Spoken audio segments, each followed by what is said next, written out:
गुरुदेवदत्त रत्नाकरां धौतपदां हिमालयकिरीटिनीं ब्रह्मराजऋषिरत्नाढ्यां वंदे भारतमातरं। भारत माता की जय।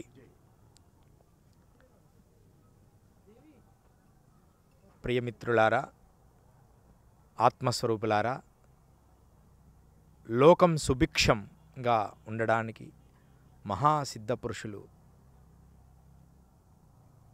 ఆవిర్భావం నుంచి ఋగ్వేద కాలము నుంచి కూడా ఈ మహాకుంభమేళా జరుగుతున్నది. ఇప్పుడు మనం అందరం కూడా మహాకుంభమేళాలో ఉన్నాం. ఈ కుంభమేళా ఆది అంతాలు అనాది నుంచి ఋగ్వేద కాలంలో ఋగ్వేదంలో కూడా ఈ కుంభమేళా గురించి చెప్పారు. ఎంత పురాతనమైందో. మెగస్తనీస్ 200 అంటే క్రీస్తు ఆ కాలం నుండి పురాతన శాలివాహన ఆ కాలంలో నుంచి మెగస్తనీస్ కూడా వారి జీవితాల్లో రాశారు. బ్రిటిష్ వాళ్ళు రాశారు. రకరకాల పురాతన సైంటిస్టులు కూడా ఈ మహాకుంభమేళా గొప్పతనాన్ని రాశారు. ఎందుకు వాళ్ళు రాయగలిగారు? దీంట్లో అంత శక్తి ఆవిర్భవించి ఉన్నది. మానవ మనుగడకు భారతీయ సనాతన ధర్మాన్ని ఒక అద్భుతమైన కొలిక్కి అంటే ఒక మార్గంగా రచించడానికి ఈ మహాకుంభమేళా అనేది ఒకటి సాంప్రదాయంగా ఏర్పడినది. ఇది ఎందుకు చేస్తున్నాం? యువత దీనివల్ల ఋషులకి భారతదేశానికి ఎలాంటి ఉపయోగం ఉంది అంటే, ఈ మహాకుంభమేళాలో సమస్త ఋషులు, భారతీయ హిమాలయ సిద్ధపురుషులు, వేల సంవత్సరాలు బ్రతికిన వాళ్ళు కూడా ఈ మహాకుంభమేళాకు వస్తారు. మా గురు పరంపర కూడా ఒక ఆయన స్వామి 170 సంవత్సరాలు ఒక్కరోజు వచ్చి ఎమ్మడి హిమాలయస్కి వెళ్ళిపోయారు. ఎలా సాధ్యమైంది? సాయంత్రం వచ్చారు, తెల్లవారేసరికల్లా మరలా వాళ్ళు ప్రయాణమయ్యారు. ఎందుకు వస్తున్నారు అంటే, ఈ నదీ స్నానము ఇక్కడ అందరూ కలిసికట్టుగా కలిసి ఒకరి విషయాలు ఒకరు తెలుసుకొని భారత సంతతిని అద్వితీయ పదములో ఉన్నత పదవిగా అందరినీ ఆశీర్వదించడానికి ఈ మహాకుంభమేళా ఏర్పడింది. ఈ మహాకుంభమేళాలో మేము రావడం జరిగింది. ఇక్కడ పూర్తిగా మొదటి రోజు నుంచి శివరాత్రి రోజు వరకు కూడా ఇక్కడ గురుదీక్షలు ఇస్తూ ఉన్నాం, దత్త దీక్షలు. మేము భాగ్యనగరం హైదరాబాదులోనే ఉంటున్నాం, బిహెచ్ఎల్లో. ఈ ఆస్థా ఛానల్ వాళ్ళు వచ్చి మమ్మల్ని అడగడం వల్ల ఈ విషయాలన్నీ తెలియచేస్తున్నాం. ఇక్కడ రోజు నిత్యము హోమము, జపానుష్ఠానాలు, దత్తాత్రేయ స్వామి అనుష్ఠానము, రోజు గంగా స్నానము ఇలా చేస్తూ ఎంతోమంది సిద్ధపురుషుల్ని సందర్శిస్తూ ఆ సిద్ధపురుషుల శక్తుల్ని తెలియచేస్తూ మేము నడుస్తూ ఉన్నాం. మా బాల్య జీవితం నుంచి మేము హిమాలయ ఋషి పరంపరకు సంబంధించిన వారిమి. మా గురు పరంపర భృగు సాంప్రదాయ వాసులం. అక్కడి నుంచి మేము సిద్ధ సాంప్రదాయంగా యోగ సాంప్రదాయాన్ని అవలంబిస్తూ గురు ఆదేశానుసారం భాగ్యనగరంలో ఉండడం జరుగుతున్నది.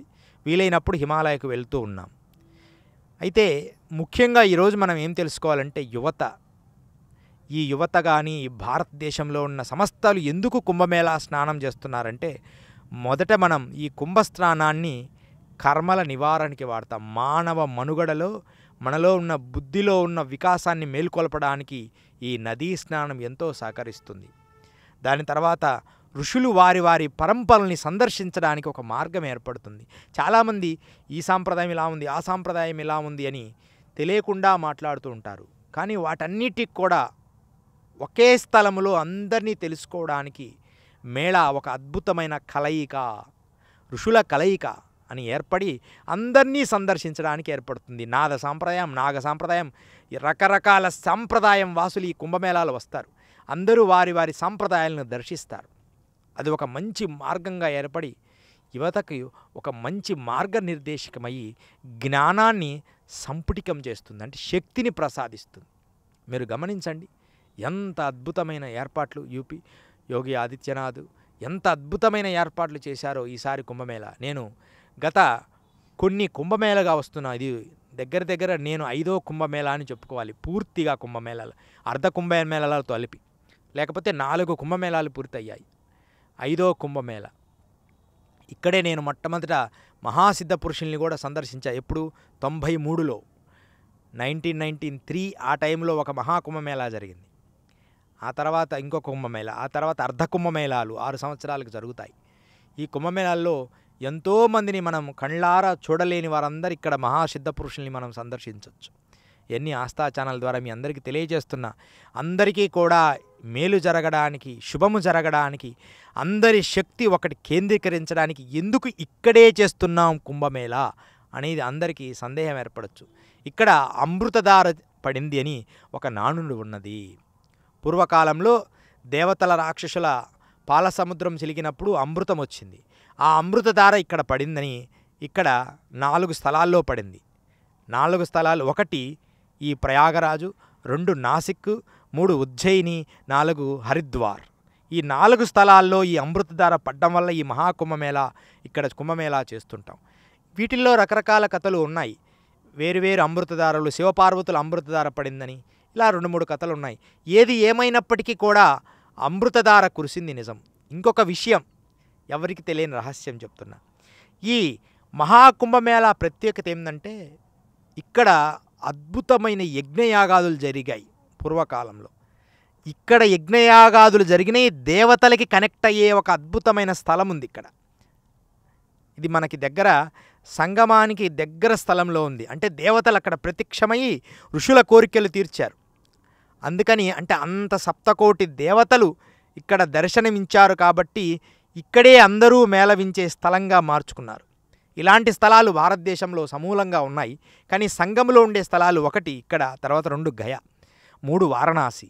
ఇలాంటి స్థలాల మధ్యలో ఈ ప్రయాగరాజ్ అనేది అద్భుతమైన గంగా, యమున, సరస్వతి అని అంతర్వాహినిగా ప్రవహిస్తున్న సరస్వతితో సహా గంగా, యమున, సరస్వతి త్రివేణీ సంగమముగా ఇది అందరినీ కష్టాలను తీల్చిచ్చి, అందరి కష్టాలను తుడిచివేసి అమృతధారగా